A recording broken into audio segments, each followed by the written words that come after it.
Welcome to Not Milk Never Milk. Subscribe if you're lactose intolerant. You start by confirming prerequisites. You need raw blocks, the Blox Fruits game, and roughly level 15 combat to survive the initial spawn. Once ready, gather 1,000 plus coins or plan trades.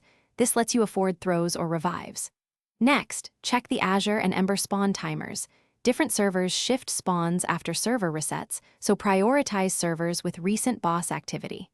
Make sure to equip fast movement and a ranged weapon. This speeds up the encounter and reduces downtime since quick positioning matters. Once done with prep, you begin active hunting. Monitor world boss timers and server chat, server hop to find fresh spawns.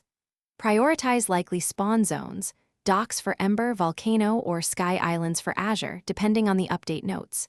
You should approach with a ranged opener and crowd control. This ensures hits while avoiding heavy melee damage. Coordinate with teammates.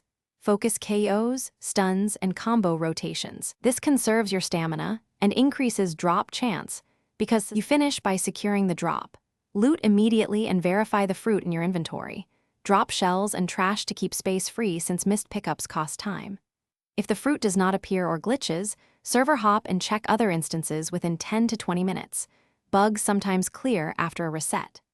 Make sure to report consistent issues to developers and reproduce the bug in a private server when possible.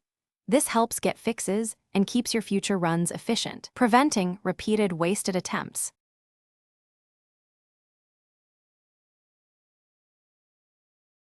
Thanks for watching. If this was helpful, leave a like and consider subscribing. See you next time.